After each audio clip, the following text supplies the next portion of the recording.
Very good evening, friends. Today we have the privilege of having with us CA Divya Somaniji, who has been with us on earlier occasions as well. Her sessions have really been fruitful for the members and participants, and they have specially requested to ask Divya Somaniji to take a session on case studies on Companies Act, Partnership Act, and LLP. She has been kind enough to accommodate despite her busy schedule. And with this, it is all over to CA Divya Somaniji. Please, madam. Thank you so much sir. Thank you so much sir. आप session लेने का मौका देते हैं तो इस बहाने थोड़ी पढ़ाई हो जाती है actually. Anyways, actually we are almost 15 minutes late और हमारा टॉपिक बहुत ज़्यादा वाइड है. It covers companies act, partnership and LLP as well. तो I think without wasting any more time I should straight away go on to the case studies. Besides that, I don't think there is any problem if I speak mixed language because thoda easy ho jata hai understanding. I think it's okay, right? So let me just share the screen. So let me know if it is visible.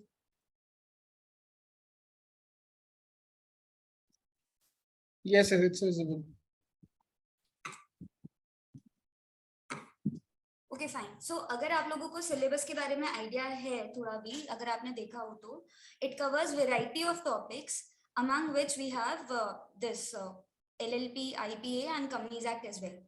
However, the topic coverage is vast. It covers the entire act of Indian Partnership, LLP, Companies Act and various other act also. But the weightage is very less. And the case study based on that, one case study would be coming in the exam, which will cover 4 questions of 2 marks each. So we don't know whether it will be based on partnership or LLP or Companies Act. So in any way, we have to study everything. So let us just start our session. I'll just start with the Partnership Act first because it is comparatively easy and you can easily memorize the things. So I would like all of you to have pen and paper. If you have not, if you are not ready with the pen and paper, just make sure you have pen and paper ready with you so that whatever important things you are having, don't wait for the PPT to come to you, or you should not actually look into the PPT again and again. It's always better to have your own notes. So let me just start with the question, first case study. I hope you all have the pen and paper ready. And I want you all to answer. Don't worry whether it will be correct or not. No one is judging you. It is just a matter of participation. As much as you will answer, you will learn more. Okay. So the case study goes like this. S, T, U and V are 4 partners in a firm. They jointly promised to pay rupees 6 lakh to Ratan. T and U have become insolvent. T was unable to pay any amount and U could pay only 50,000. S is compelled to pay the whole amount to Ratan. See, this is the case study. So just note down a few things here. There are 4 partners. Names also you can note down. And they have promised to pay 6 lakh to Ratan. So if I study this thing, and there's nothing more given here, I can simply divide the amount 6 lakh in the 4 partners, right? So the each share will be 1,50,000. Each will have to contribute this much. This much I can understand from this case study, I think. And then it is said that T and U have become insolvent. T was unable to pay any amount. However, U could still contribute 50,000. What are the questions? Let me ask. And one more thing is important here. S compelled to pay the whole amount to Ratan. That means only S was asked to pay the whole 6 lakh rupees. So what should come into your mind? This question is related to which topic first of all? And what are the consequent questions which can be asked? So let us have the first question. On the basis of the above, you need to answer the following question. Question number 1. It is a simple question because we have just started. Definition of partnership is contained in which section? I think this you all can answer very easily. Let us see who answers first. 2. You have to answer in the chat box, ma'am. 4. You have to answer in the chat box, ma'am.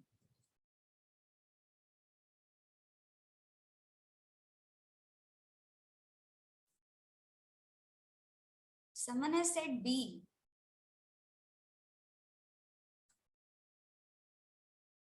See, जितना जल्दी जल्दी आप answer देंगे उतना जल्दी हम next question पे जा पाएंगे. मैं अगले क्वेश्चन पे जाती ही नहीं हूँ जब तक आप आंसर नहीं करते. 2 तो कुछ हो ही नहीं सकता ना मैम. ABCD में से ऑप्शन होगा. Please adhere to that. ABCD 4 options में से कौन सा आएगा? Don't think whether you are correct or wrong. It is a method of learning only.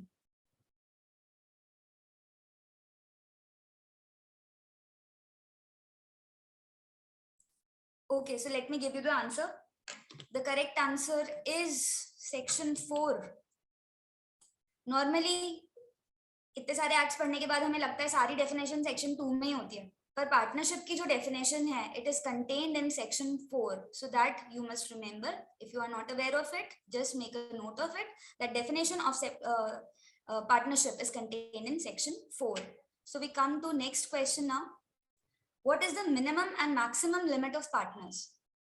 देखिए हमारी केस स्टडी कुछ और थी, थोड़ा डिफिकल्ट सा था, पर हमने क्वेश्चन एक बार थोड़ा इजी बनाया है. हम उसमें अभी हार्ड क्वेश्चंस भी लेंगे. Let me have your answers. What is the minimum and maximum limit of partners? So options for you are 210, 220, 250, 200. I have kept 2 constant because minimum 2 तो चाहिए ही चाहिए for partnership. I want all of you to answer, please.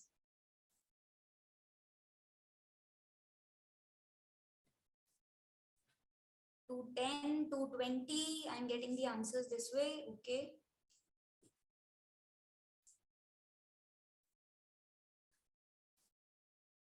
Tarun ji 2 कुछ नहीं होता. हाँ, B, that is correct. ABCD ही आपको answer करना है.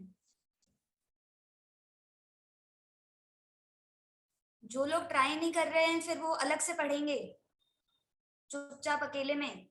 अकेले में सर पढ़ाई नहीं होती. ग्रुप स्टडी में you have to participate, only then you will learn.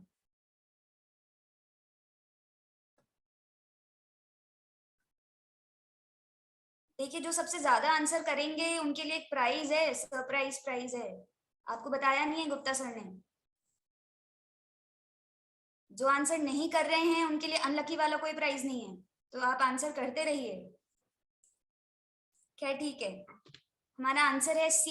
अब देखिए आप लोग को मिनिमम और मैक्सिमम ही नहीं पता अभी तो. मिनिमम तो खैर 2 है, दैट इज वेरी सिंपल. पर मैक्सिमम जो जिन लोगों ने 210 और 220 किया है वो पुराने पार्टनरशिप एक्ट के हिसाब से कर रहे हैं कि जहां बैंकिंग कंपनी में और वो अलग 2 तरह की पार्टनरशिप के बारे में बात होती थी. Nowadays there is no separate फंडा लाइक बैंकिंग बिजनेस के लिए अलग होगा या नॉर्मल बिजनेस के लिए अलग होगा. ऐसा कुछ भी नहीं है. It is same for all. We have 2 minimum and maximum is 50. अब ये बात कहाँ लिखी हुई है? ये पार्टनरशिप एक्ट में नहीं लिखी हुई है. It is govern by companies act and the companies regulations.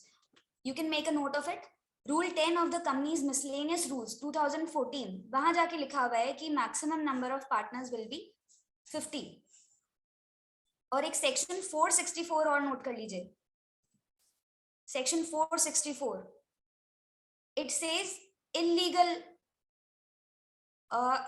Partnerships के लिए वहां इलीगल कंपनी के बारे में इस तरह का कुछ दिया हुआ है कि अगर 50 से क्रॉस हो जाता है, if your partners are exceeding, illegal association is the exact term.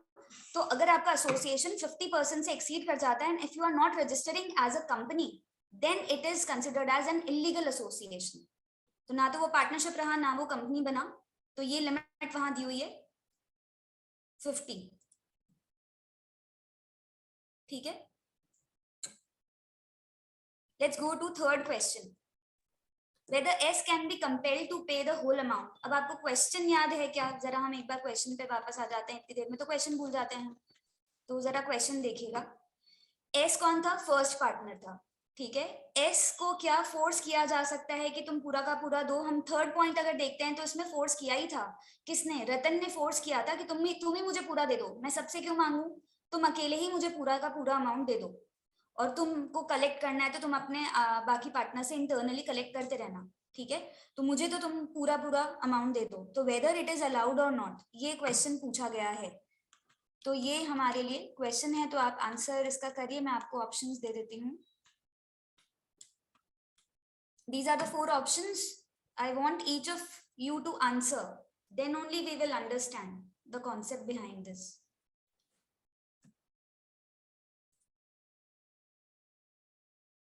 Okay, I'll speak in English. Sorry, sir.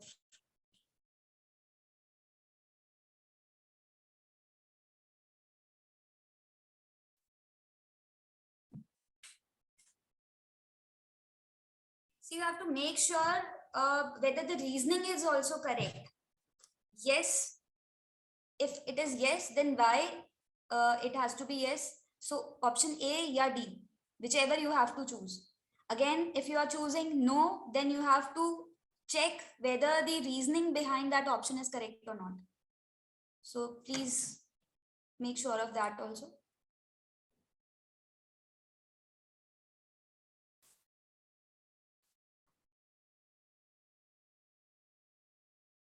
If you remember anything, or if you had earlier studied, or if you have come across this kind of topic, it is a topic regarding joint promisor.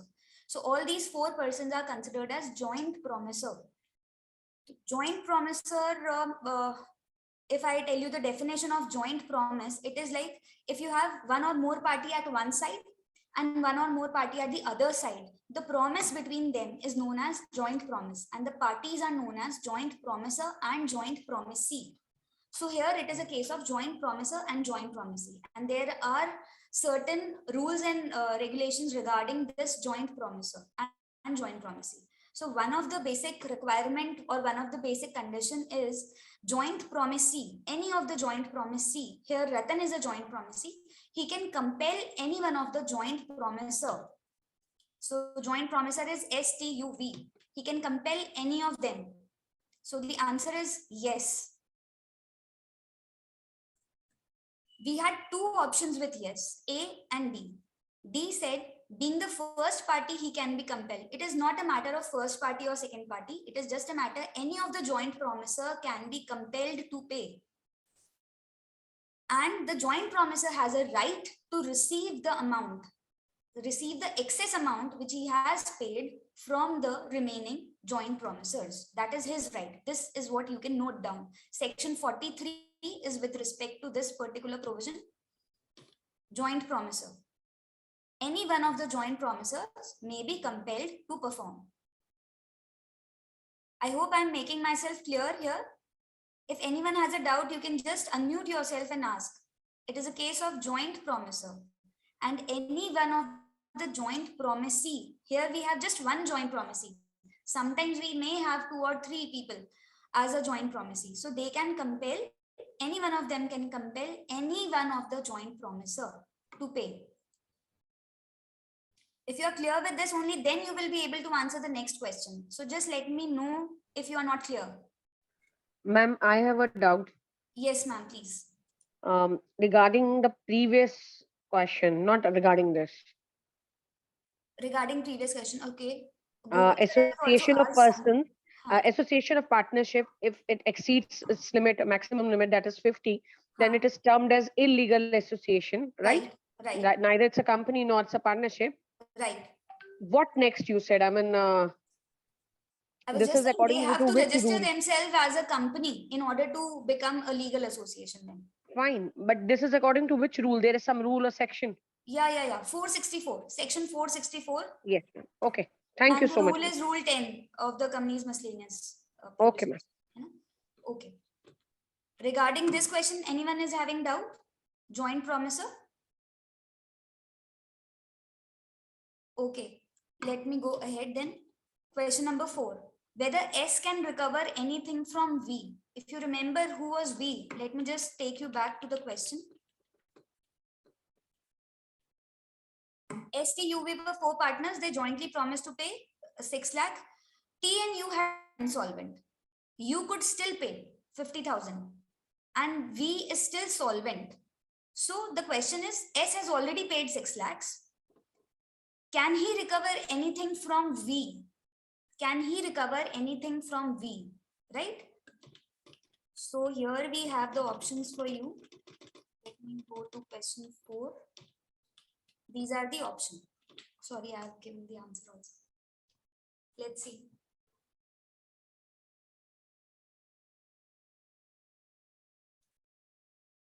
I want you to please apply your mind and answer. Please.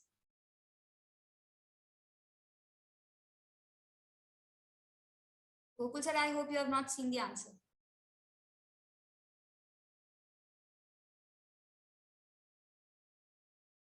Others also please respond, only then I can, make you understand the concept behind it.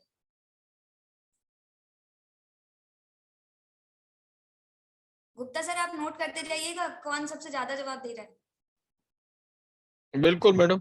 हाँ जी sir. And I would request you to make a mix. जैसे अभी आपने ये वाली first study you took from partnership, next Yes. study you take from Companies Act. अच्छा sir, मेरी actually presentation में पहले सारे पार्टनरशिप ही है. कोई बात नहीं, उसमें अगर एक ही प्रेजेंटेशन में है तो you can, वो आप इस तरह से कर सकते हैं. हाँ या सर, वो different presentation है. हाँ नहीं सर, एक ही में मैंने कंबाइन कर दिया. एक ही में ना, तो आप ऐसा करिए, मिक्स एंड मैच कर दीजिए. इसके बाद नेक्स्ट आप कंपनी एक्ट वाला ले लीजिएगा. उसके बाद में LLP एग्जाम में तो इसी तरह से आता है ना, तो वो ज्यादा बेटर रहेगा मेरे हिसाब से. This is my suggestion. Sir मेरे को एक बार टॉपिक वाइज चलने दीजिए. वो क्या होगा, एक चीज सेट हो जाएगी फिर हम आगे दूसरा ले लेंगे. Okay okay okay okay okay, thank you. Okay, let me tell you the answer for this. The answer for this is D. Why it is D? Let me check if anyone has answered D. No one could answer D.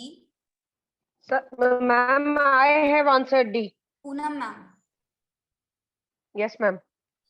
बताइए कैसे आया? Ma'am like to जब know the ये calculation. Clarified नहीं है case study में कि 25% each STUV जितने भी पार्टनर्स है, तो हाउ कुड यू लाइक आप कैसे उसको लिमिट कर सकते हैं 25% या सम परसेंट तक? तो इसीलिए वो कुछ भी रिकवर कर सकता है, मतलब कोई ऐसा कोई लिमिट तो प्रिस्क्राइब नहीं है कि each one of them Okay, I got your point, ma'am. 25% each or I so. got your point. Any other person who has answered differently, I would like to know your view also. Well, as we is solvent, so as a partnership, the everybody is liable for the partnership contribution to the partnership. Sir अब इसमें है ना, एक आपके पास सबके पास pen paper होना चाहिए. मुझे यहाँ पे पेन पेपर चाहिए और मैं भी एक ब्लैंक स्क्रीन एक बार ये स्टॉप शेयर कर देती हूँ एंड देन एक सिंपल हम लोग लेते हैं.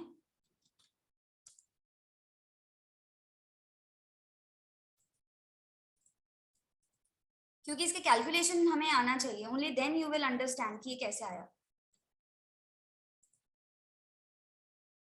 So just let me know if I am able to share my screen. Yes, madam. Now it is Yes, ma'am. visible. Yes. Okay. It's visible. Okay. Should I increase the font size? दिख जाएगा, I hope. It is better. ठीक है. या और भी बड़ा कर सकते हैं.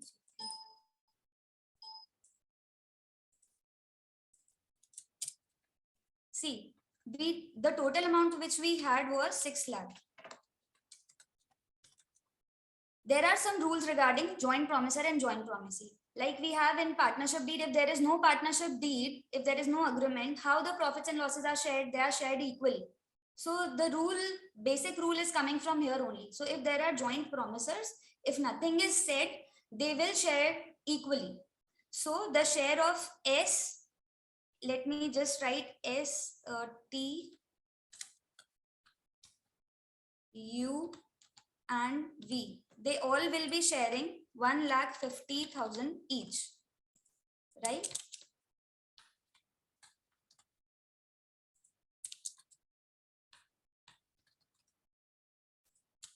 It's very important question for this particular topic. Now understand this. T had become insolvent, so he won't be able to pay anything. Okay? He will not pay anything. So I'm just putting a red over it so that you understand that he will not pay anything. Then what about you? He could pay 50,000. He could pay 50,000. So how much is left? 1 lakh is still left. So this will be considered a loss. So if we think, say here, out of 6 lakhs, 50,000 can be paid by you. So how much he will pay finally? 50,000 will be paid by you. How much is the loss? Loss means whatever they could not pay, individually which they could not pay. It amounts to 1,50,000 plus 1 lakh. You are getting 40, it is 1,50,000. For you, it is 1 lakh. So it is total 2,50,000, right? And how much S had paid? He has already paid 6 lakhs. But what was his share? We are computing that. Only then he can recover the balance amount from V, right? So we have just now noted that you could pay 50,000. T could not pay anything.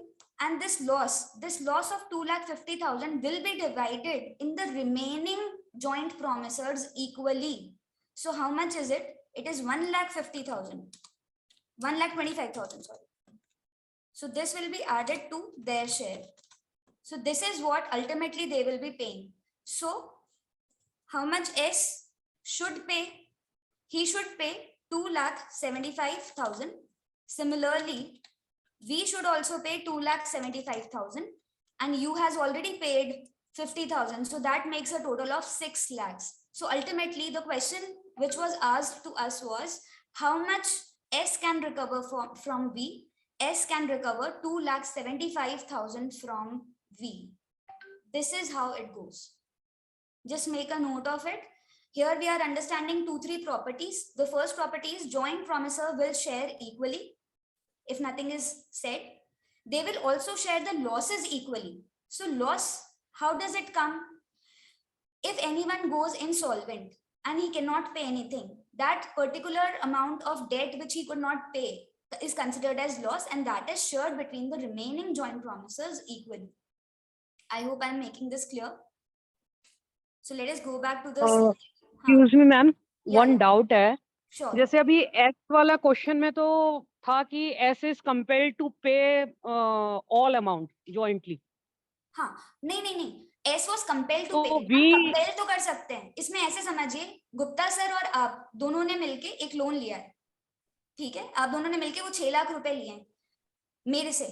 And I have asked Gupta sir to pay 6 lakh fully because I don't know you, na. I know Gupta sir like.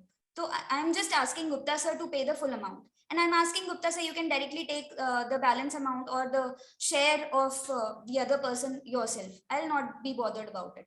तो मैंने तो Gupta sir से पूरा ले लिया. मुझे क्या लेना देना आपका आपस में जो भी हो. तो मैं तो लेके फ्री हो गई. ऐसे ही रतन has also taken his amount and he is free now. Now Gupta sir, how much he can take from you? That is what the question is. You are getting my point? So S can take some amount from V also. From T, he cannot take anything because he has become insolvent. From U, he can recover 50,000, but that is not asked. What is asked is how much S can recover from V. And this is how we are computing this amount. I hope I'm making this clear. Yes, ma'am. Okay. So let me just go back to the slide.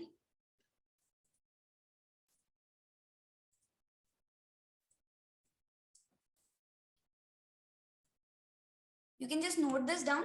If any one of the 2 or more joint promisor makes default in such contribution, the remaining joint promisor must bear the loss arising from such default in equal share. In simple words, losses are shared equally. So all set for the second case study. Here it goes.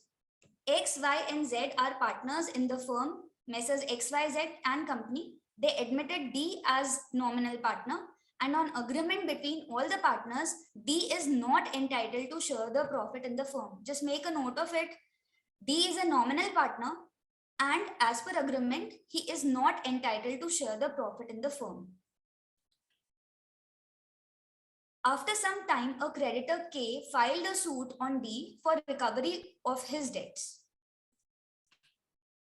D denied. Who is D? D is a nominal partner. He's saying, when I'm not receiving any kind of profit, why should I be liable for the, this kind of debts and all? So D denied for the same, as he is just a nominal partner and he is not liable for the debts of the firm, and K should claim his dues from the other partners. This is what the case study is. And now let us go to the questions. If you want to make any note of it, just put it down fast. Just note down the three partners, X, Y, and Z are the partners, and then D is a nominal partner. So in total, we have 4 partners, and then K is one of the creditors, and he has filed a suit on D for the recovery of the debts. So this is the question 1. What is the status of the agreement, that is the partnership deed, which we have just gone through one of the conditions in the deed.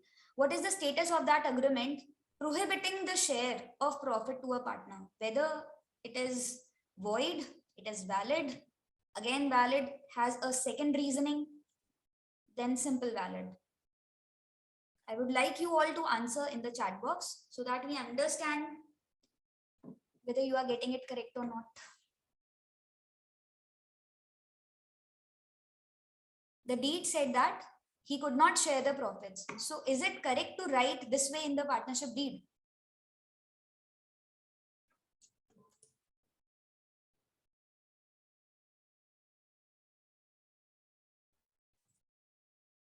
Okay, only a few of you are answering. What about others?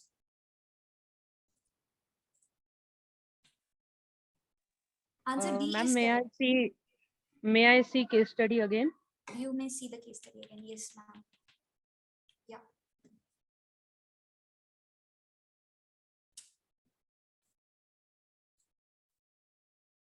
Here it is written.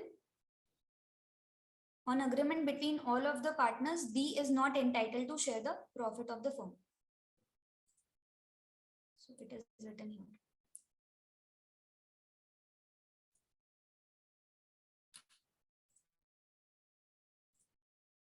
So let me just go back to the question. See, we had void. Void is clearly not there because whatever they decide will be applicable. Indeed, they can decide the terms and conditions. But we should understand the reasoning, proper reasoning. Valid as it was mutually decided, whether this is correct, or since concerned partner, that is, if D is agreeing to this kind of thing, then it is okay, or in any ways it is valid. So the last answer, it is valid in any ways, because who is a nominal partner? Anyone knows who is a nominal partner? Nominal partner is a one who just lends his name for the sake of partnership firm. He's not bothered about the business. For example, if I start any business and if I ask Gupta sir to give his name to my partnership, because he is a very renowned personality, so I may also be I may also get the benefit of his goodwill. So I will just ask him to lend his name. He's not about the share of profit. Generally, ma'am, जब हम loan लेते हैं तो financial institutions के through एक director place किया जाता है, वो नॉमिनी डायरेक्टर होते हैं. वो nominee director sir ma'am case अलग है ना, वो बिल्कुल वही डमी होता है एक तरीके से, वो सिर्फ मॉनिटर करता है आप क्या कर रहे हो, क्या एक्टिविटीज कर रहे हो. यहाँ पे हमने लिया है for the sake of having the goodwill of the other party. मैं बिजनेस स्टार्ट करूंगी, मुझे कोई जानता है कि नहीं पता नहीं, बट गुप्ता सर को जानते हैं, उनके नाम से लोग मेरे पास आ जाएंगे. So that is the crux of this, why we have a nominal partner. So nominal partner के बारे में 2-3 चीजें आपको क्लियर पता होनी चाहिए. Weather he is liable for losses or not. This is the first thing. Then if any suit is filed over the firm, whether he is liable or not, that will be the other question. So let us go step by step and then only we will understand. So the answer for this is valid, because nominee partner generally has no stake in the profits as well as losses. Question number 2. In the absence of partnership deed, how the losses are shared? These are the 4 options for you.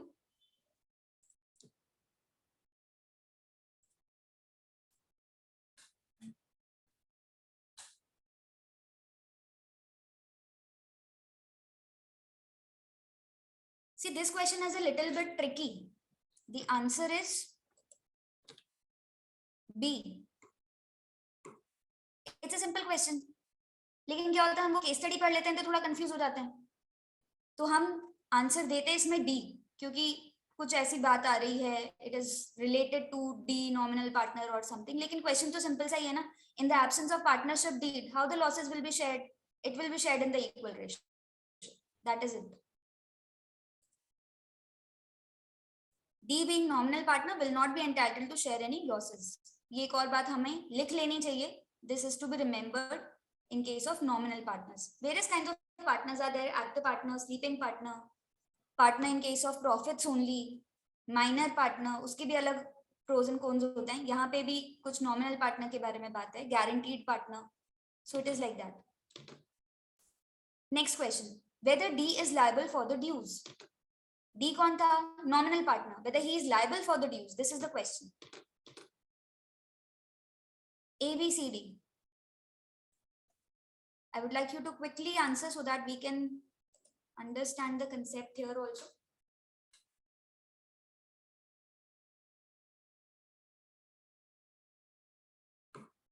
Should I give you the answer? The answer is C.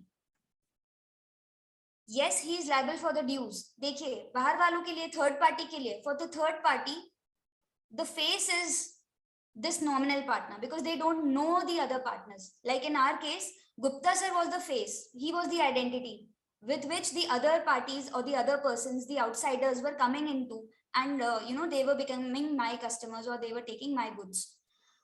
So Gupta sir will always be there. He is a nominal partner, but he will always be liable to the third parties because the third parties think that he is a partner. They are not bothered whether he is a nominal partner or the normal partner, whatever it is. So he will always be liable to the third parties. This is the case. Fourth question: if K was the creditor, if K files a suit against the firm पे case file कर देना. So you must understand whether firm has a separate identity or not, whether it is a suit on the partners itself. Here it is coming for the nominal partner. If suit is filed over the firm, K is not asking the nominal partner directly, he is filing a suit on the firm. Now in that case, will D be liable here? This is what the question is. Here are the 4 options.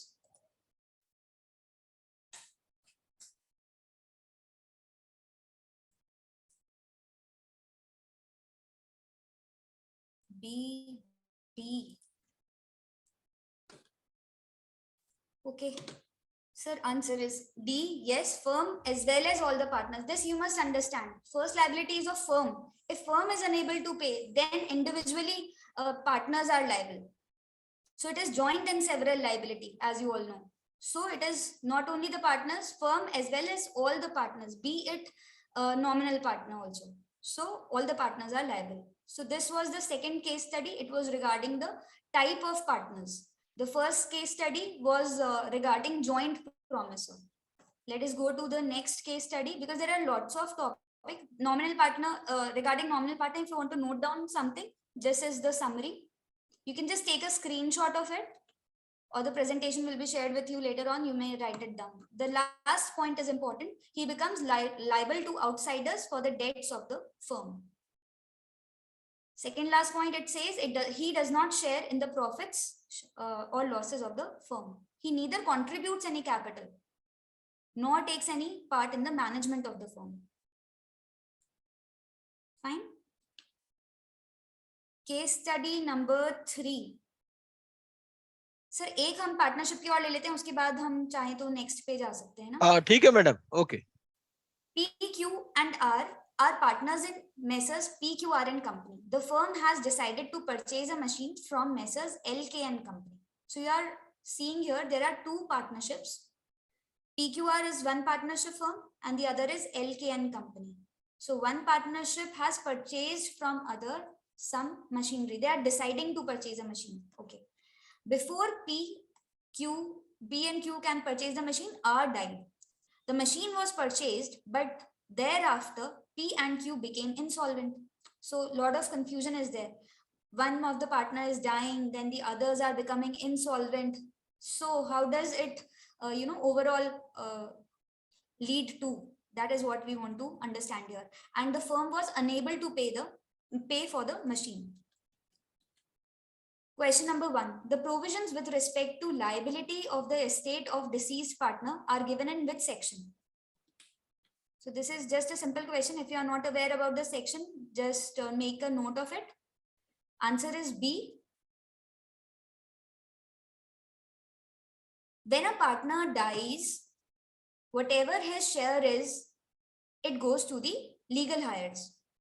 So whether that legal hire, whatever he has received, that is known as estate. So whether it is liable to the firm or not, whether if any, this kind of loans or this kind of pendency of dues is there. So in that case, whether the legal hire is supposed to pay out of this estate, all these provisions are given under section 35.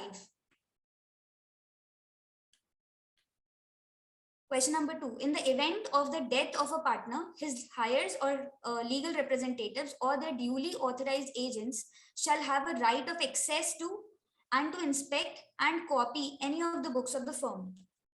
This statement is true, false, partly true, or partly false. So we know partners have this kind of right. They have a right of access to books and books of accounts and anything, but whether the legal heirs also have a right. This is what the question is. The answer here is A, true. They also have a right, because they are not, because the law provides them this kind of right, because they might be cheated. The remaining partners may give them a lesser share. So they also want, the legal hire wants to know how this was computed. They can also access to the books of accounts, and they can also check whether the share to whichever was paid to them was correct or not. Third question, would the estate of R be liable? Who was R? R died. So whether his estate would be liable for the dues of Messrs. LK and Company. LK and Company was a company from which machine was purchased. These are the 4 options. Just read them carefully. If you want to say no, why you want to say no? The reasoning is also important.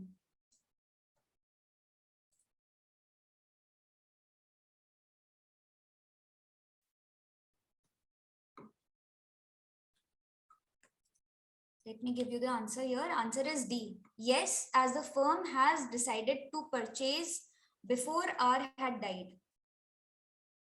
Would the estate of R be liable for the dues?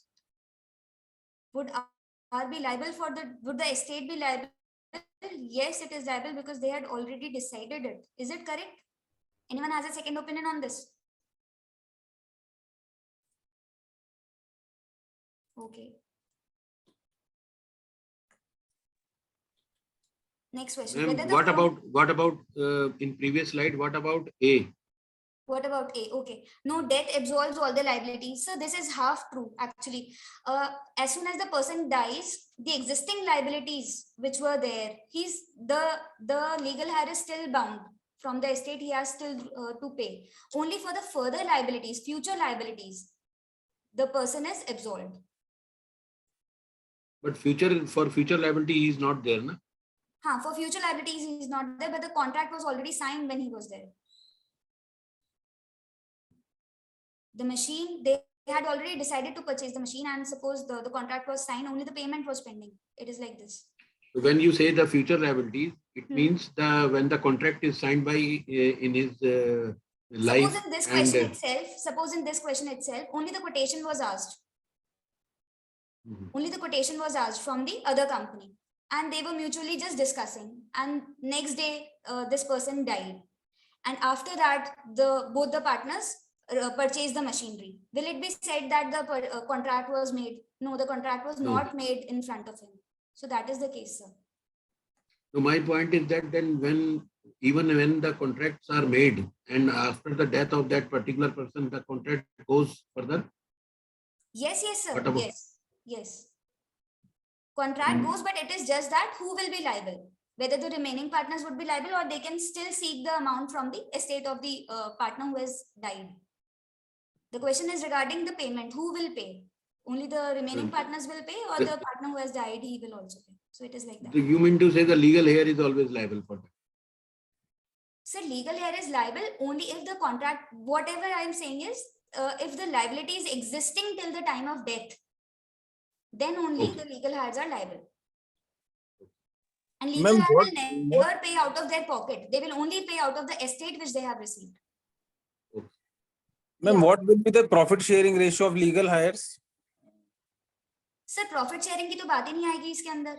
नहीं मैं general पूछ रहा हूँ profit sharing ratio. Generally बता रही हूँ sir, ऐसा नहीं होता कि डेथ होने के बाद लीगल हायर को पार्टनर बना देते हैं, ऐसा कहीं नहीं होता.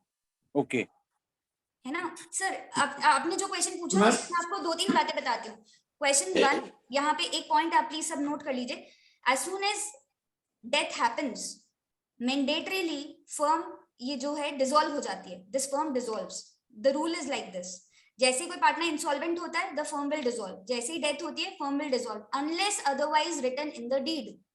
ये चीज लिखा हुआ होता है sir.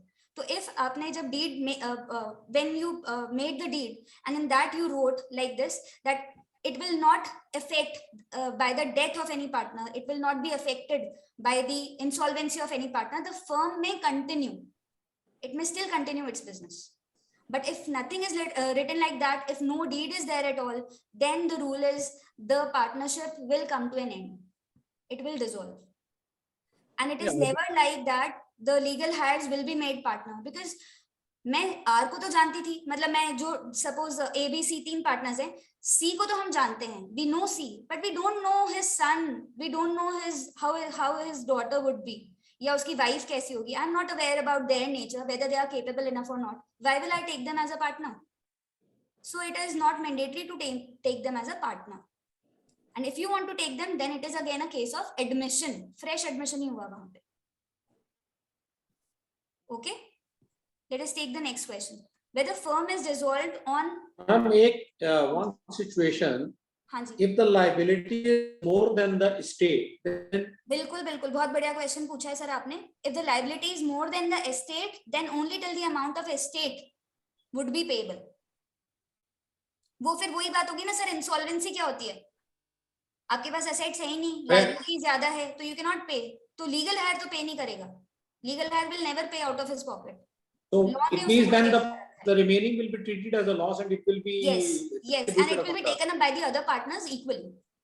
Right. And if the other partners are also unable to pay, वो firm के part पे loss हो गया, फिर वो creditor को loss हो जाएगा उतना ही.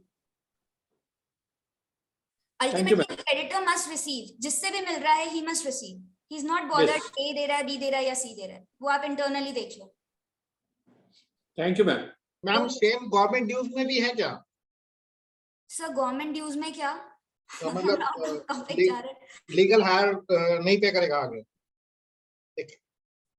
सर हम इसको अलग से ले लेंगे क्योंकि हम टॉपिक से डिविएट हो जाएंगे यहाँ पे. गवर्नमेंट के बारे में सर रूल्स सब जगह सेम है. लीगल हायर के लिए सर रूल्स वैसे सब जगह सेम है. Divya ji, can I add something to it? हाँ श्योर सर, श्योर. बस इसमें 1-2 बातें बोलना चाहूंगा. एक तो as per IBC, the legal representatives, they are entitled to claim funeral expenses, funeral and testamentary expenses. This is one. And another thing is they are responsible only to the extent of the estate inherited by them. So these are the 2 things, and I think these 2 things answer all the queries. Yes sir. And ये जो inheritance वाला जो sir ने point बताया है, जितना आपको estate inherit हुआ है, this is common in every law. Yes. Yeah, legal heir will never pay out of his pocket. वो unjust enrichment वाला केस हो जाएगा उसके केस में यहाँ पे. 4th point, whether firm is dissolved on the death of the partner, इसका answer I have already given, so you can just make a note of it. Section 42 says that a firm will dissolve in the case of death. Compulsory dissolution के case में आ जाता है. In case of certain contingencies, the section goes like that. एक case study और है, आप लोग इसको बाद में कर लीजिएगा. This will be shared to you. क्योंकि थोड़ी बड़ी है. We will next come on to this. ये एक implied authority का भी टॉपिक मैंने आपके लिए यहाँ पे डाल रखा है, because this is also important. Question may come from this also. If time permits, we can come back to it. So let us first go to this LLP. This is the next question, and this is regarding LLP. All those who have not yet answered, please I request you all to answer. Tasty Foods and Beverages LLP was incorporated in the year 2019. Being a legal entity separate from its partner, it enjoys the status of body corporate having perpetual succession. Rahul and Jitesh are designated partners responsible for doing all the acts. If you are not aware who are designated partners, they are actually kind of active partners. They are actually managing the whole business. All the acts, matters and things as are required to be done by the limited liability partnership in respect of compliance of the provisions of this act, including filing of any document, return, statement and the like report pursuant to the provisions of this act and as may be specified in the LLP agreement. Why all this is written? Just to make sure that you know these designated partners are duty bound to submit all these reports and everything on, as per the agreement. On the basis of the above, answer the following question. Registration of LLP is done under. It's a very basic question. Let's see who answers this correctly.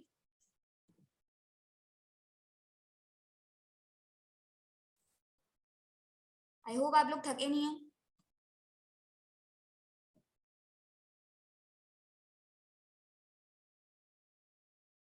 Yes, I have received answers from Kaushik ji, Neeru Bansal ji, Tarun ji also. Okay, so the answer for this is C, Ministry of Corporate Affairs. Whatever forms you are uploading on this MCA site only. And the registration is done by MCA. So MCA is governing companies as well as LLPs. Next, XYZ Associates, a partnership firm, wants to become a partner in Tasty Foods and Beverages LLP. Are you understanding this? Who can becoming a partner in an LLP? Is it only the individuals they can become a partner, or a partnership firm can become a partner here, or a company can become a partner here? The question will come across like that. So here we have whether a partnership firm can become a partner in LLP. The question says like this.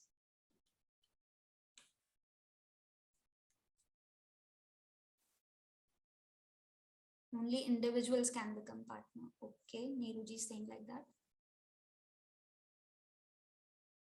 What about others?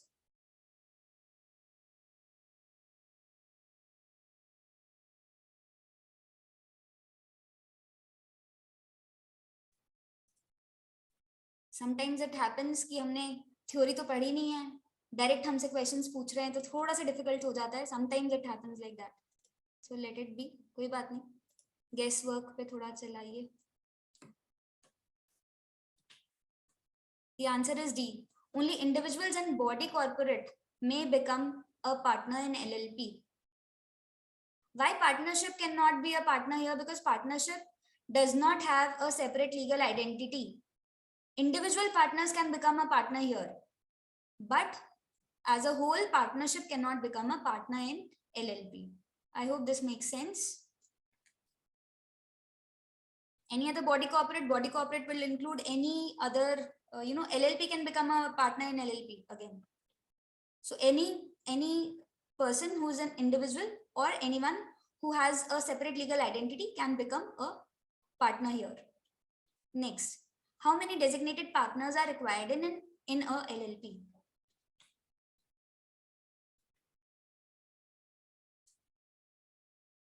See this, at least, at most, these questions are also confusing at times.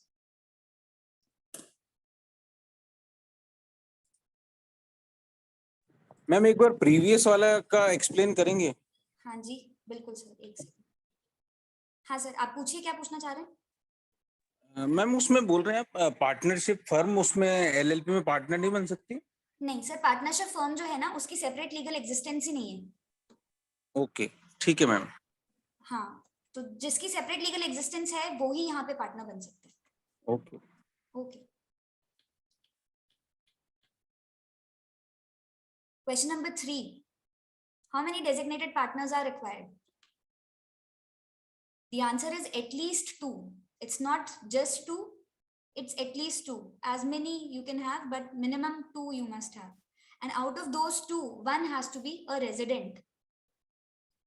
Lot of amendments have happened in LLP. However, they are not applicable to you.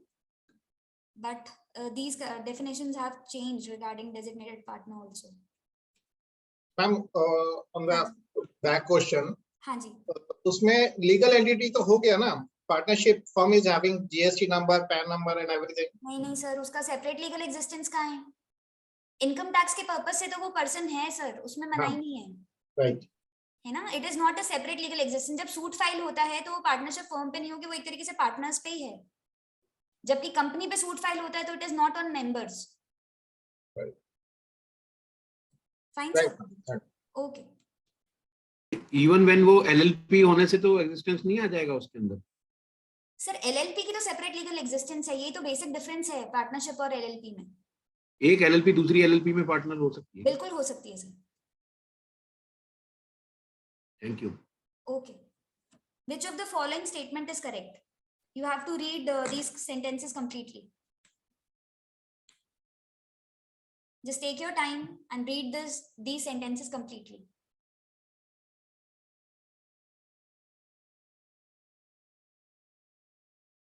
They will all look similar, but they are slightly different from each other.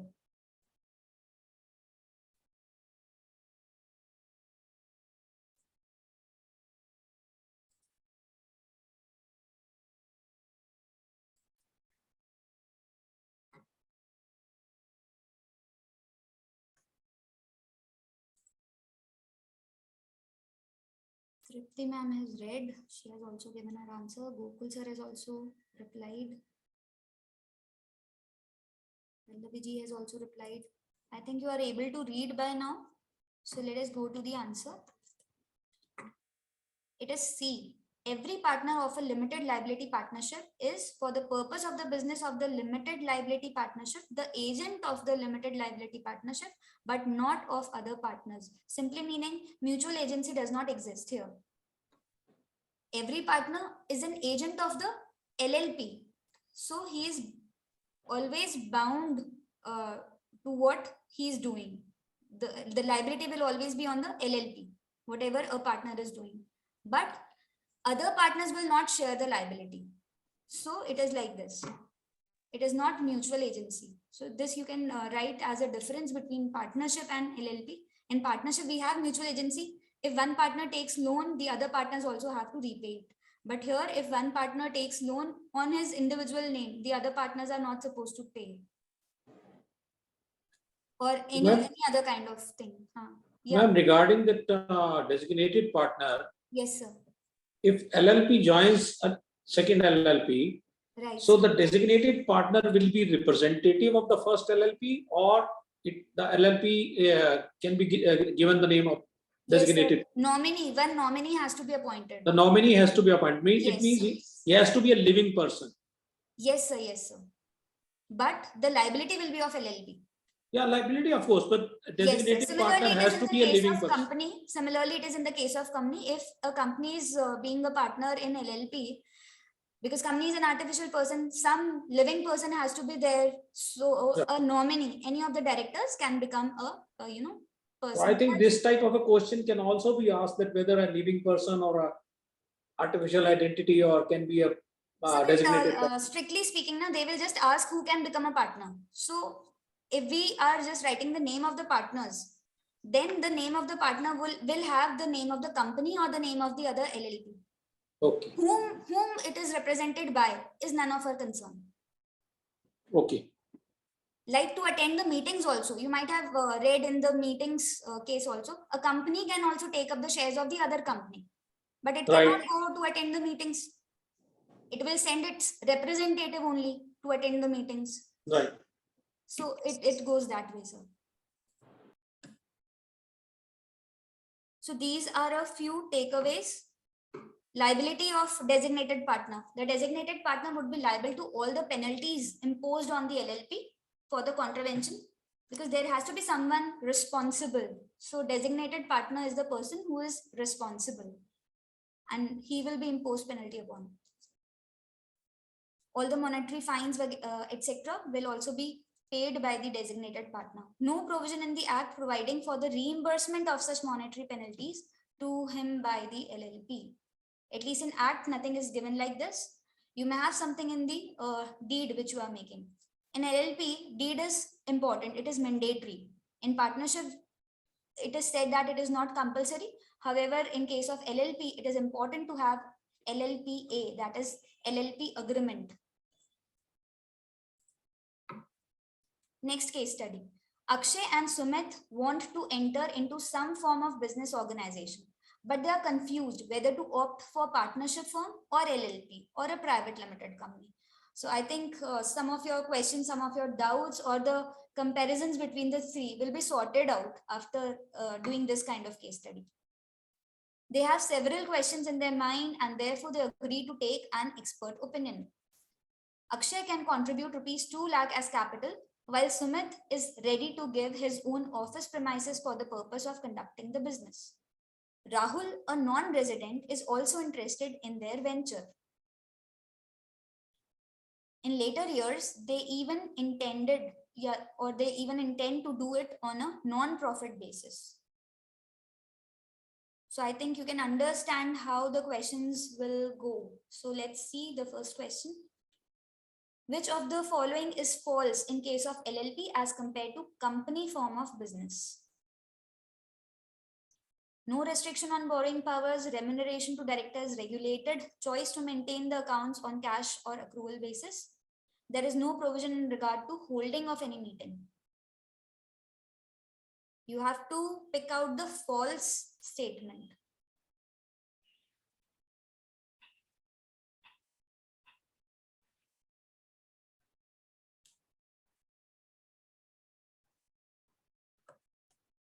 Could anybody answer that?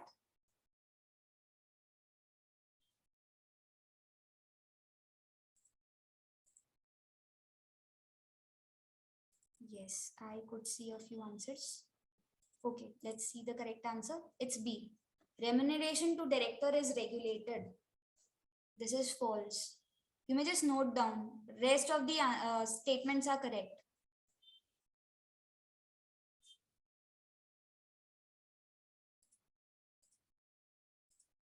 Next, can an entity having charitable or other non-profit objective for LLP? Like in case of companies, you must have read that in companies we have non-profit making companies. Earlier it was section 25 companies. In Companies Act 2013, it is section 8 companies, non-profit companies. So whether this kind of provision is there in LLP also? This is what is asked.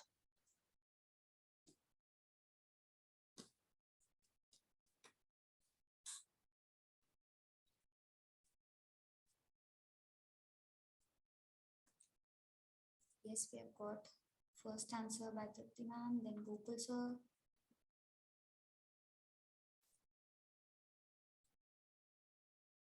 Others also please try. Until and unless you will try, you will not be able to, score, or you will not understand how the things are going on. The answer is D. Correct. No, the essential requirement for setting LLP is carrying on a lawful business. So business has to be there with a view to earn profit. It's always a profit-making business. Here you cannot have a non-profit activity. Next question. Can a non-resident become a partner in LLP?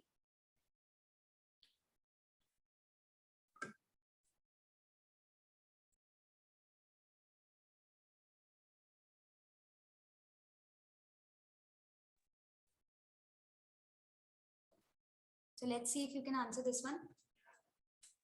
Whether non-resident can become a partner in LLP.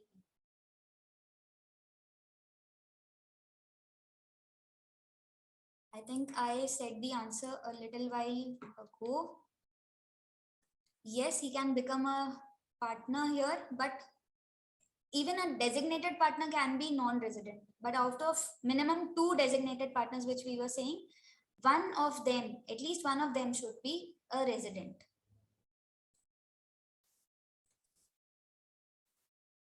Next question.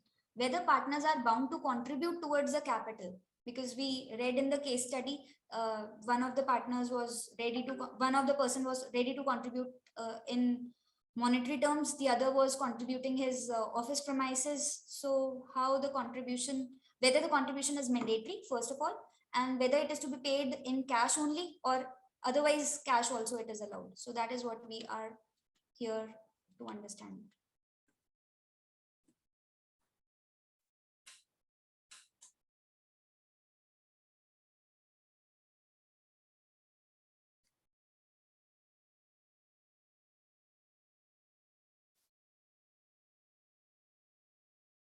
C, D, this is what I'm getting. Let's see, the answer is C. No, as per the provisions of LLP Act, contribution is not compulsory. But if you are contributing, it can be both intangible or intangible. This you can make a note of. Any other benefit if you are giving, that is also considered as a contribution. Then monetary value of the contribution of each partner will be accounted for and disclosed in the accounts of the LLP. So valuation plays an important role here. If the thing is intangible or any other benefit.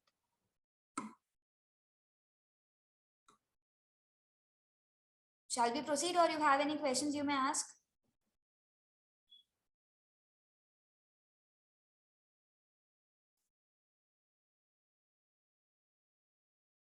I hope the momentum is going okay. Am I fast or slow? Just let me know.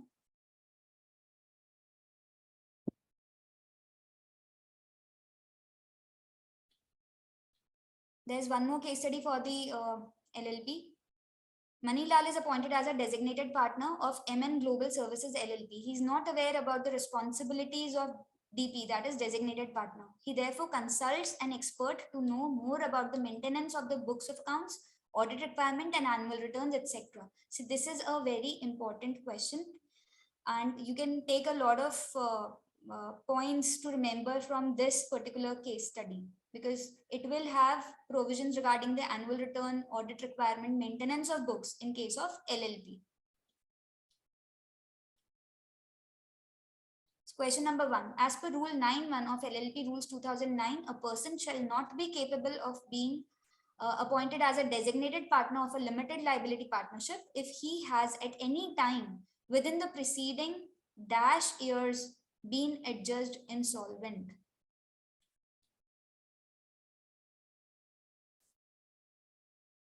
So who is not capable of being appointed as a designated partner. So this is the eligibility criteria for a designated partner. Let me just give you the answer here. It is D, 5 years. I think it is same in many other acts also. It's the criteria is 5 years. Every LLP shall file information with regard to LLPA. LLPA is LLP agreement in dash with the registrar within 30 days of the date of incorporation. So in how much time you should submit your LLPA to the registrar? That is what the question is. Or in which form it is submitted. The time limit is already given. Within 30 days you have to submit, and in which form you have to submit. So if you are not aware of the form number, it is form number C. Sorry, answer is C, form 3. Every LLP shall file an annual return duly authenticated with the registrar within how many days and of the closure of its financial years in dash dash dash. So this is the answer. Within how many days and in which form? So annual return of LLP is filed in which form? The answer is D. It is to be filed within 60 days of the closure of its financial year, and in form number 11, it has to be filed. The books of accounts which a LLP is required to keep shall be preserved for how many years from the date on which they are made? See, every act has this kind of thing. For how many years this will be preserved. Even in case of IBC, for how long the insolvency professional, whether he's a interim resolution professional or resolution professional, how long should he keep the records? That is one of the questions there. In Companies Act also we have the same kind of question. So answer here is B, for 8 years.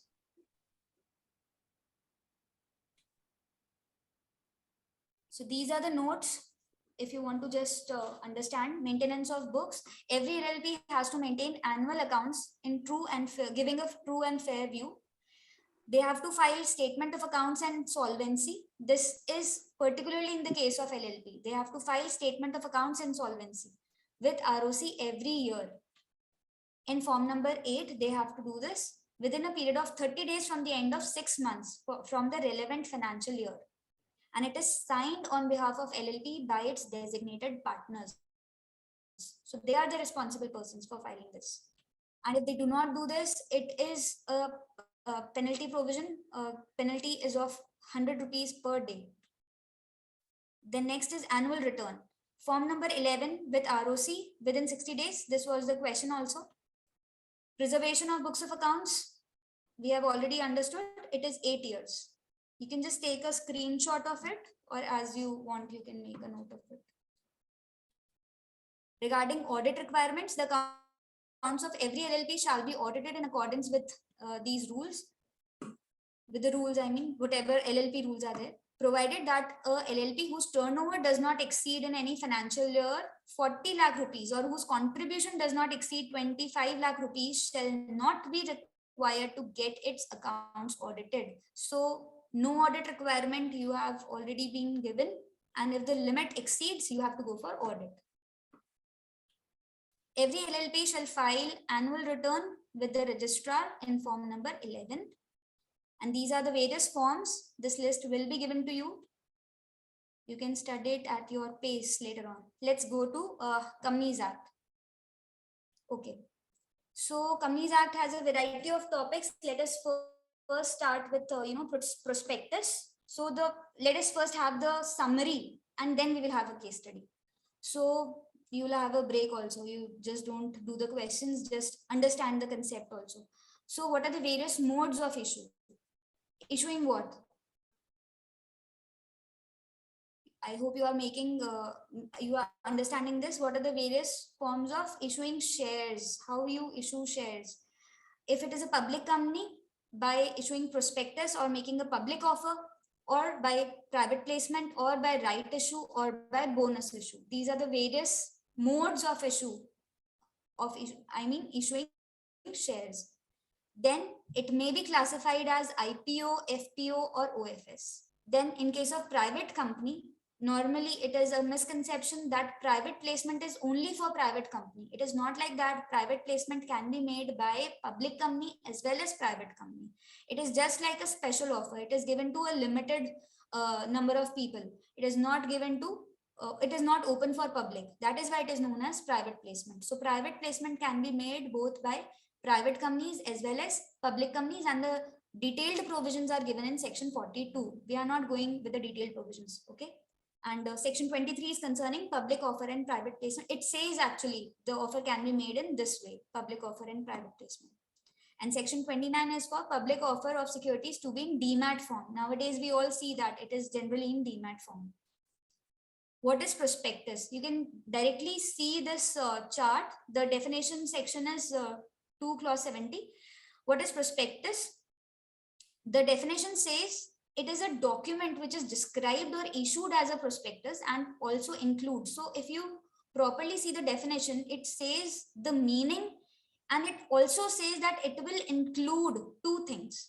So any document wherever it is written prospectus on the head of it, or the title says it is prospectus, it will be considered as prospectus. So this is the definition. The meaning of prospectus. And what it includes? It includes a red herring prospectus, which is given in section 32, and also a shelf prospectus. In simple terms, let me make you understand what is red herring prospectus and shelf prospectus. Red herring prospectus is a prospectus wherein the quantity, how many numbers of share will be issued, or per unit, the amount of share is not disclosed. So 2 items are not given in the prospectus, the quantity how much the shares will be, how much, what number of shares will be issued, that is not disclosed. It is only said that company is ready to issue, suppose 10 lakh share, 10 lakh amount of capital it want to issue. But it is not disclosing how many number of shares, and per unit share they are not disclosing. They want you to bid for it. So if any kind of prospectus is not giving you the detail of quantity of share or per unit share, then it is known as red herring prospectus.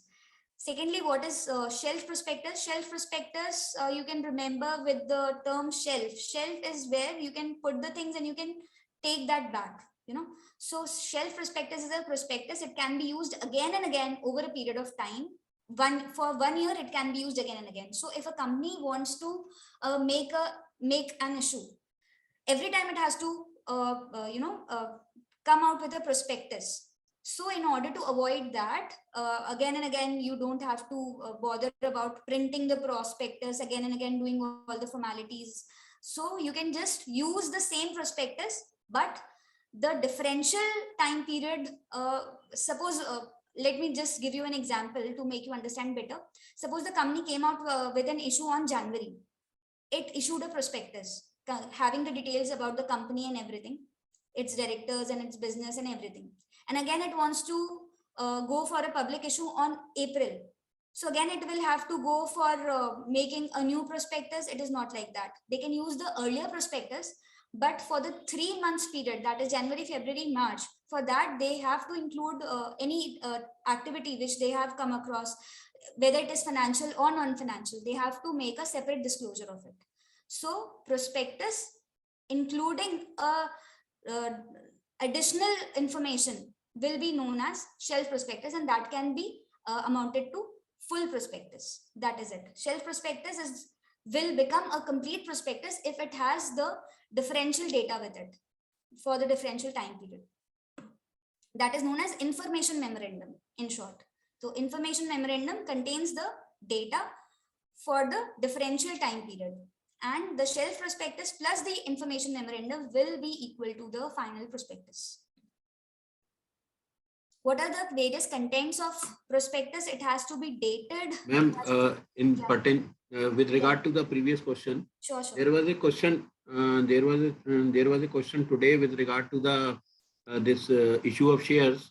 A company wants to go for the making a IPO, and which is not for which the turnover and the average and other data is not mentioned. And how it can make the IPO? There were the option that red herring prospectus and this book building process, and there was a draft prospectus, something like, and Yes, there was a one more option. Yes, sir. Book building process is a process which takes up here. If you are asking the type of prospectus, then it will be red herring prospectus, and the process which goes there is known as book building process, because book building process allows you to make a bid. I am ready to take the shares at ₹75. Key data regarding turnover and the per this profits, etc., was not mentioned in that data. That was given the answer, and it does not something like that the turnover and the other issues, other data like that, the profit and etc. is not there. How a company can go for the issuing of IPO? No, sir. How does it make sense? I'm not understanding because without seeing the complete question, what it was exactly asking, I cannot understand the question. Actually, it was clearly written that the turnover and the other data like profits, annual profit, etc., is not there. Tarunji, you can WhatsApp it to me, and I can share it with Divya Somaniji. Let her continue, please. Okay, sir. We'll frame out the question. If you have the incomplete data, now we'll frame out the question maybe, and then we can answer it later. And that will be posted in your group then.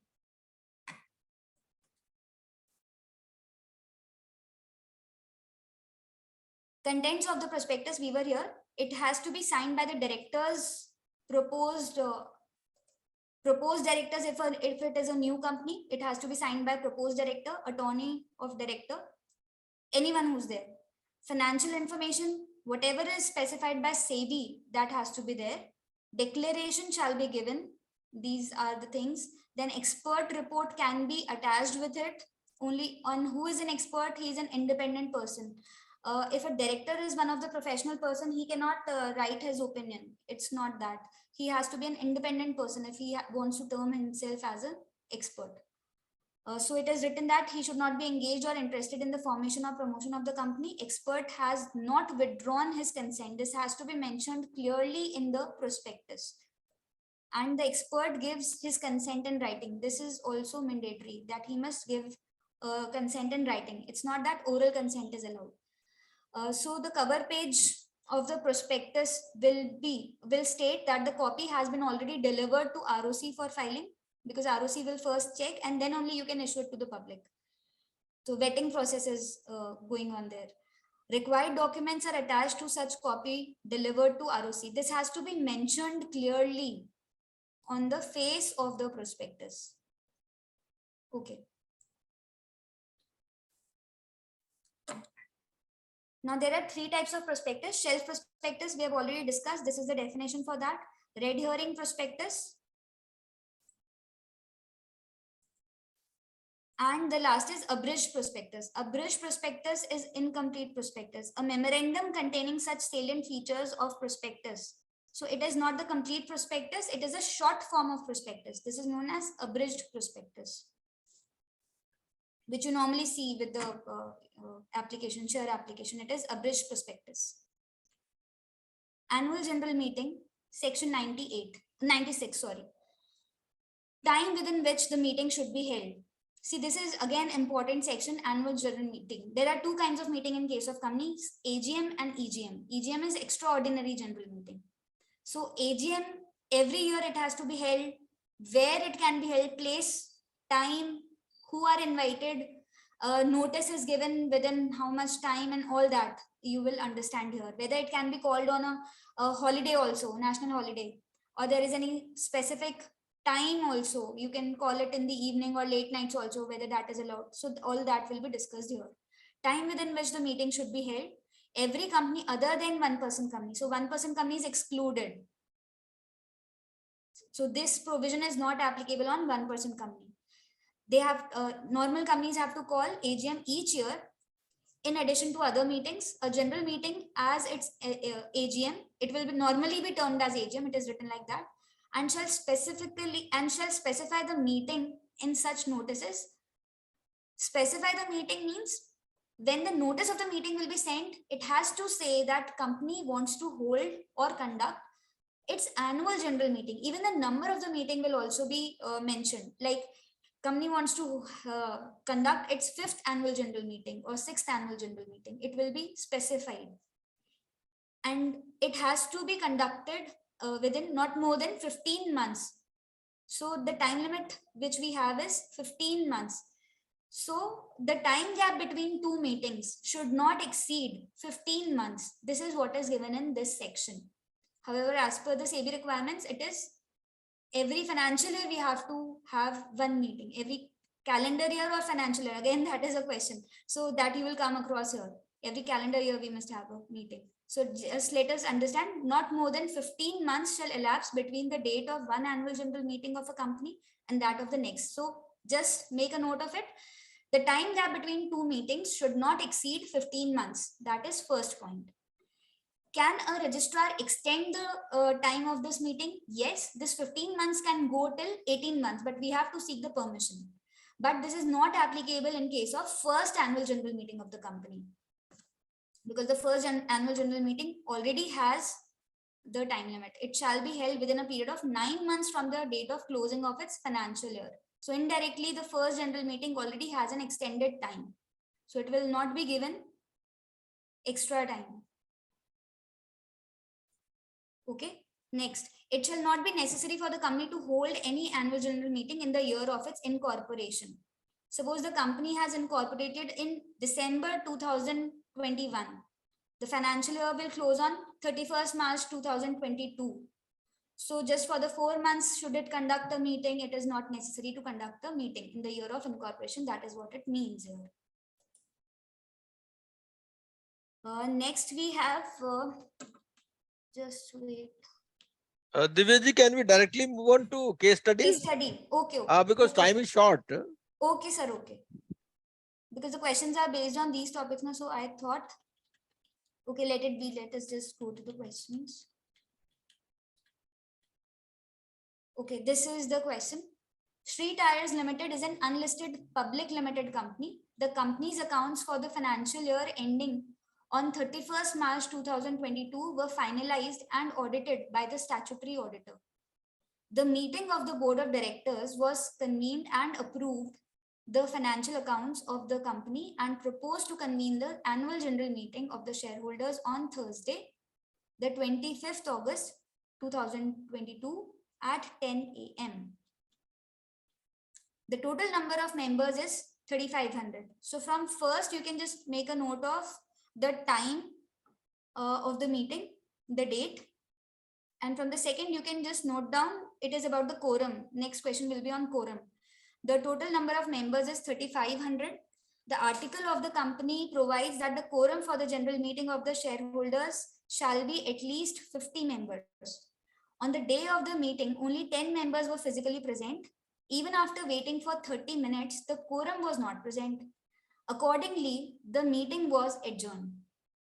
According to the provisions of the Companies Act 2013, the meeting shall adjourn to the same day in the next week at the same time and place.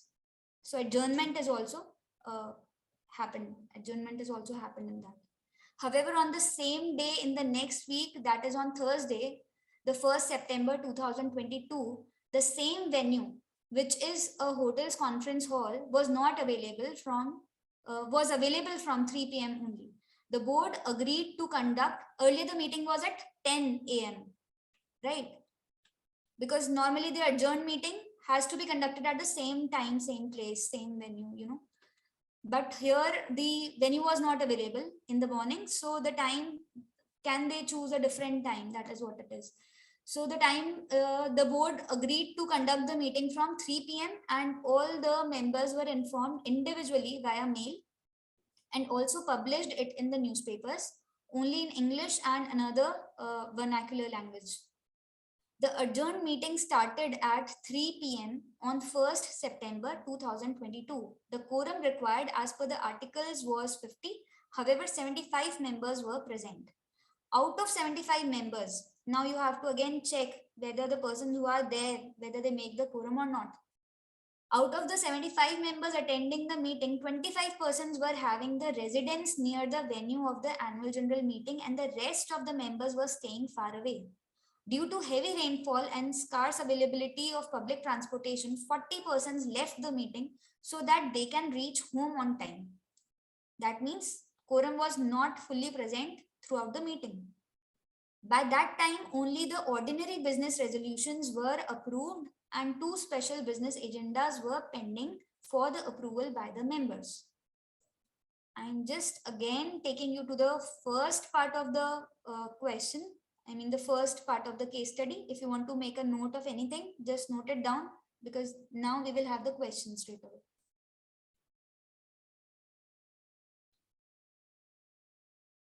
And this is the second part. The adjourned meeting is taking on which date, what time, how much is the quorum? Just you can write all these details so that you can answer. This is the first question. Determine by which date the notice to the shareholder should have been given to the members for AGM. See, the original meeting was conducted, the notice of the meeting was for 25th August. The AGM was supposed to be held on 25th August. So on what date the meeting of the notice should be given? If you know, 21 days criteria is there for the notice of the meeting.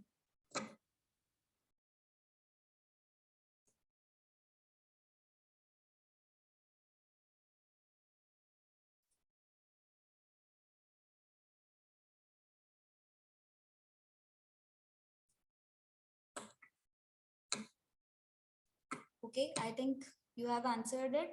It's 3rd August 2022. Can anybody tell me how this 3rd August has been computed?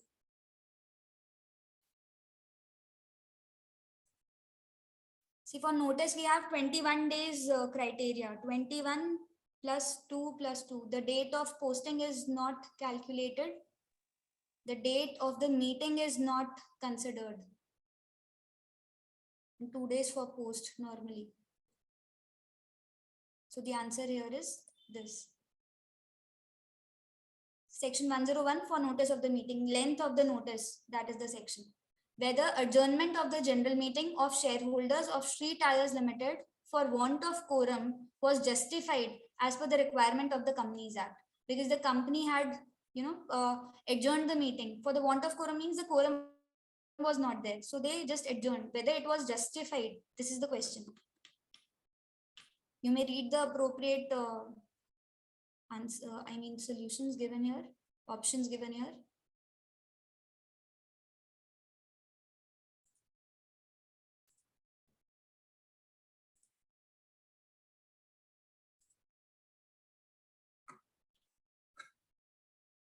The answer is A. Yes, it was justified since the quorum was not present within 30 minutes as per requirement of quorum. I'll take you to the slide where we have the notes of quorum. So the quorum has to be present within half an hour from the time which is allotted for the meeting. So the time which was allotted for the meeting was 10 a.m. So till 10:30, the company can wait. And if the quorum is still not present, the company has to adjourn it. Question number 3. What shall be the quorum for the general meeting of the shareholders where the number of the members is 3,500? So this is a direct question. If the number of members is 3,500, however, whenever you want to compute the number of the quantum of quorum, this thing, then you must understand it is different for a public company and different from for a private company. So whether this company is a public or private, with the name you can understand it is Sri Tyres Limited. It is a public limited company. So for public limited, accordingly, you have to answer. What is the quorum? So the options are 5, 15, 30 or 50.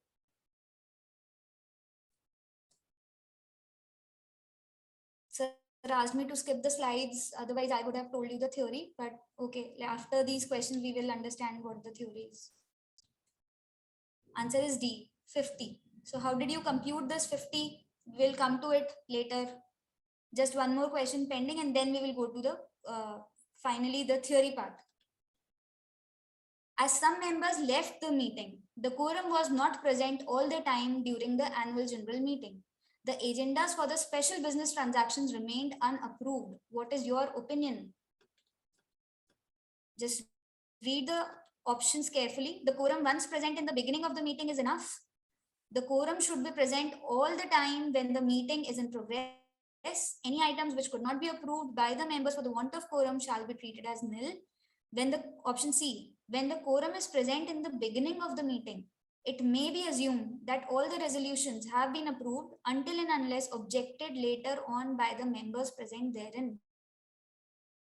And the last option is the board may seek special written consent from all the members later on. What is your opinion is asked out of these options?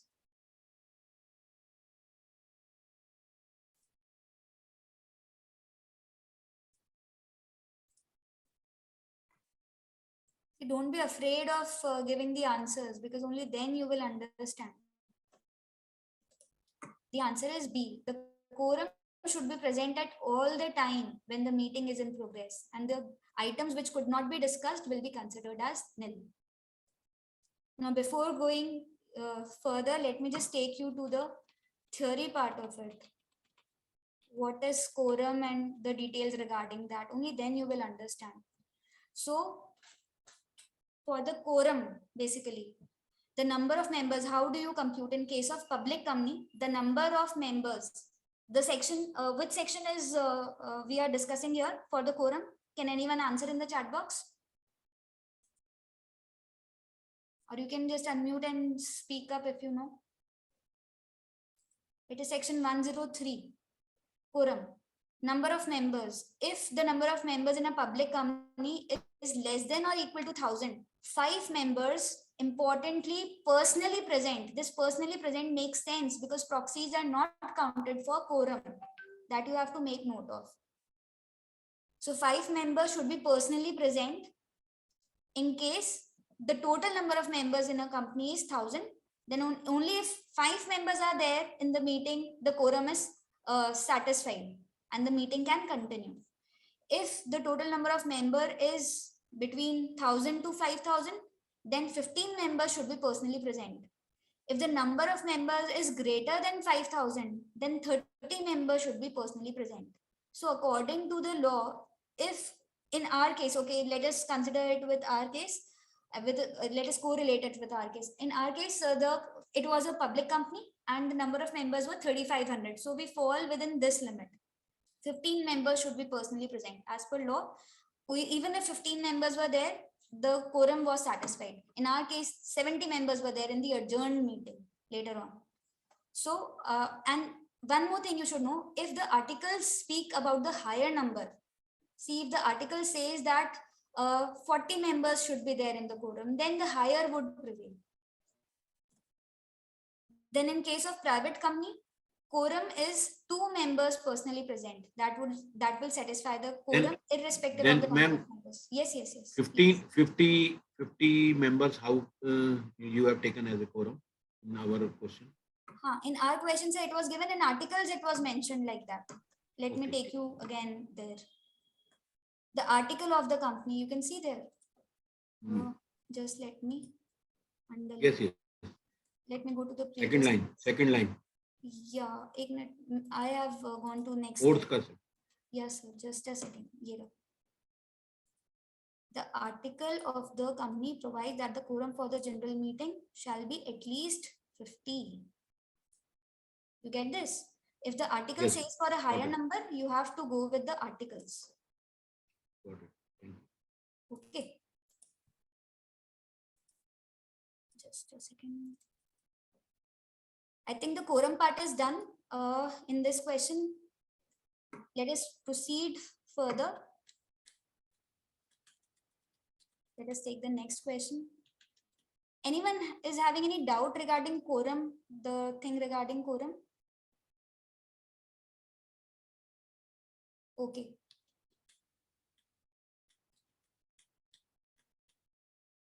Next question, next case study. SIL, Sirmor Ispat Limited, deals in varieties of metals and products manufactured therefrom. Since the company is running into losses, SIL has decided to restructure its capital. In order to keep the morale of the shareholders high, SIL decided to declare dividend out of reserves. Since there is a limit on the issue of dividend out of past reserves, company decided to issue fully paid bonus shares. The CFO has asked you, the finance manager, to study the report on the legal aspects involved in the issue of the bonus shares. So you must understand the basic criteria of the bonus shares. Section 63, if you are aware of, it is regarding the bonus shares. Company borrowed monies and the charge was created on 2nd November 2021 against the land and building of the manufacturing unit of SIL. SIL failed to register the charge. So this question has two parts. The first part was regarding the bonus shares, and let us read further. We have just come across a word charge. Charge is just like mortgage you are creating on the assets. In case of company, we call it charge. So if you borrow something on security, that security is known, the security which you are creating is simply known as charge. You are creating charge.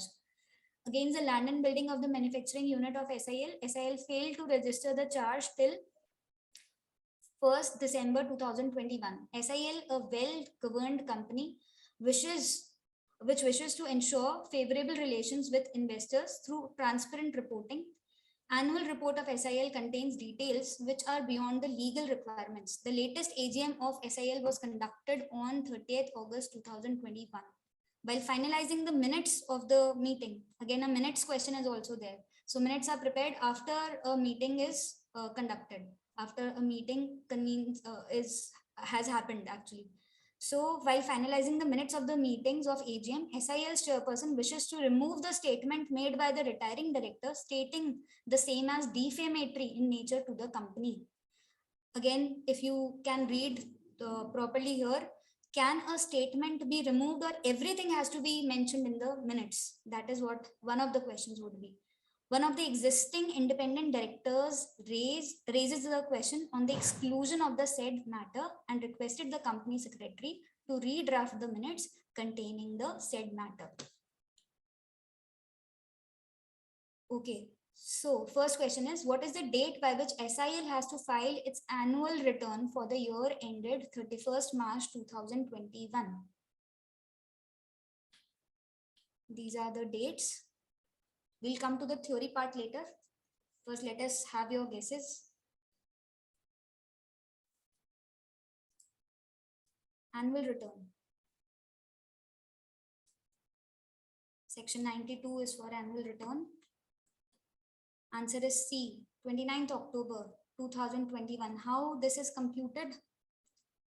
Annual return has to be filed within 60 days from the date of AGM. When the AGM has held already, after that 60 days. And if AGM could not be conducted for some reason or the other, the last date up to which AGM should have been conducted, from that date, we have to compute 60 days. So that way it comes to 29th October. You can just note down this. Next question. SIL cannot issue fully paid up bonus shares to its members out of free reserve, security premium account, CRR, that is capital redemption reserve, or the revaluation reserve. This should be easy. Bonus shares are not paid out of, but bonus shares can be given out of the remaining three.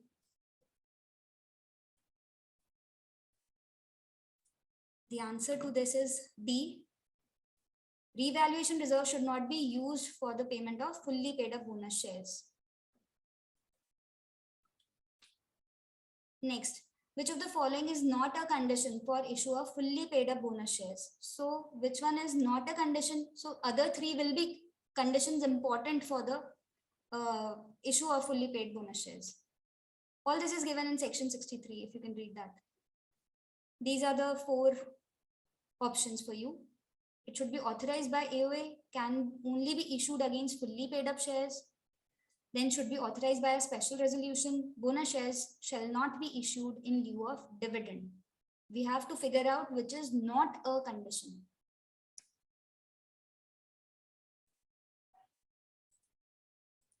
Answer is C. It should not be authorized by a special resolution. In fact, the ordinary resolution would do here. Special resolution is not allowed, not necessary anymore. Next, regarding exclusion of certain matters from the minutes of AGM, as we, if you remember the question correctly, some defamatory statement spoken by one of the directors was excluded. So regarding that, we have a question here. Regarding exclusion of certain matter from the minutes of AGM of SIL, which of the following statement is correct? I have given you the answer as well. You can just read it thoroughly. B option is correct. It's a chairperson's exclusive right to include or exclude certain matters from minutes of the AGM. So if anything is going defamatory, chairperson who will finally sign the minutes, it is, though it is prepared by secretary, but chairman is the final person, chairperson, whosoever is there, will finalize those minutes, and by finalizing he can exclude or include the statements whichever he thinks fit. So answer is B. Just let me take you to the topic for minutes so that you can understand better. Just I'll take 1 or 2 minutes more. Minutes. I hope you can read this. Minutes of the proceedings of the meeting shall be kept within 30 days of the conclusion of every meeting concerned. or passing of resolution or by postal ballots. So as soon as the meeting is over, within 30 days, you have to prepare the minutes for it. The minute book shall be consecutively numbered. The minutes of each meeting shall contain fair and correct summary of the proceedings. All the appointments made in the meeting shall be included. They cannot be excluded. So this has to be there.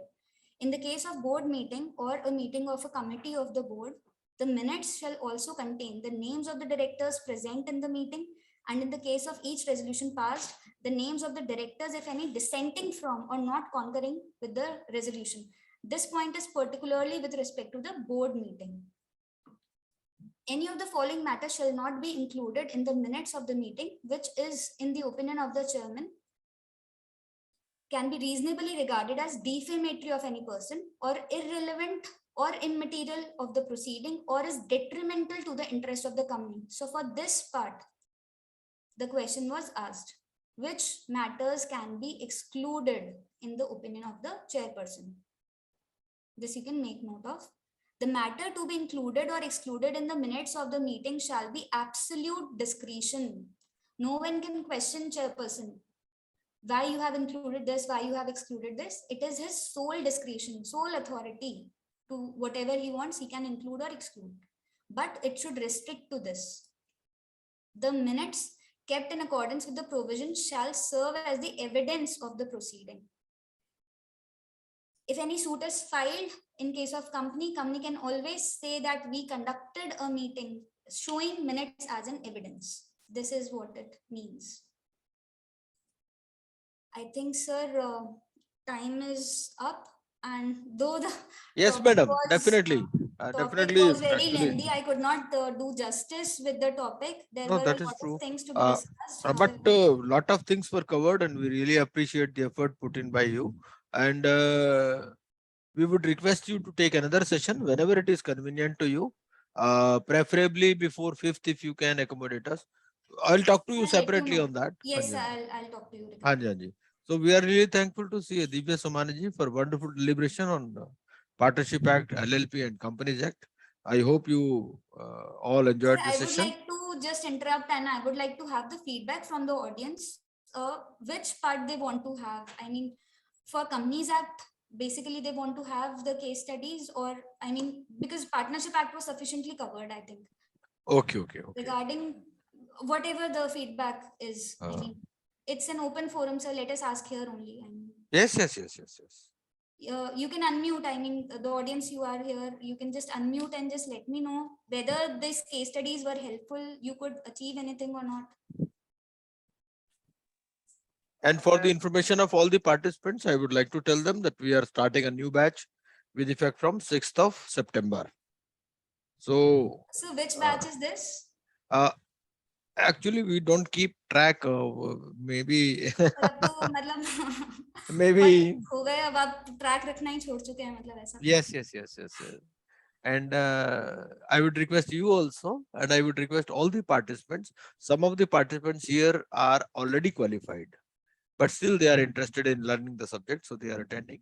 So if anyone of the participants is interested in joining the new batch, or they can refer it to someone, or you just give my name, my number to them, and I'll get in touch with them.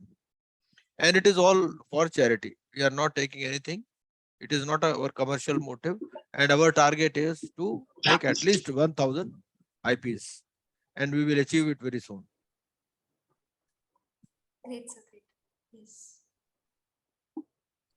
Yes, PPT will be shared with Yes. all the participants. It will be shared in the group.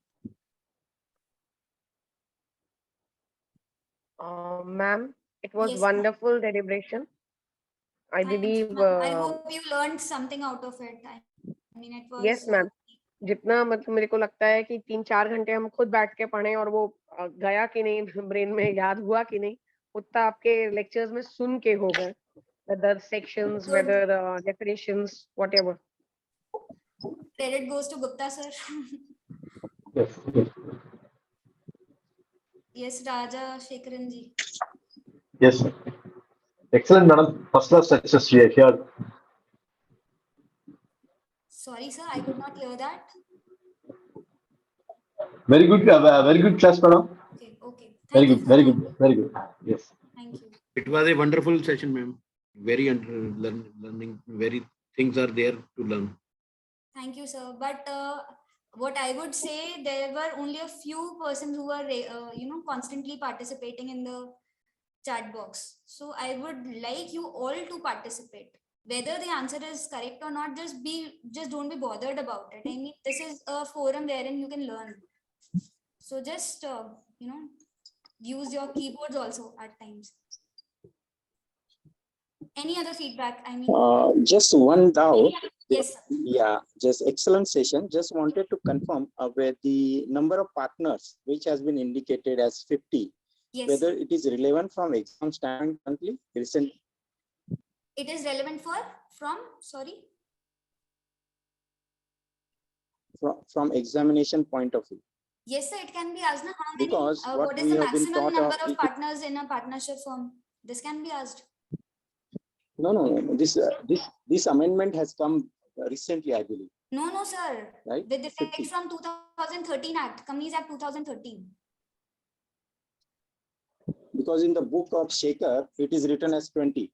No, sir, that is incorrect. That is incorrect. Sir. Okay, thank you.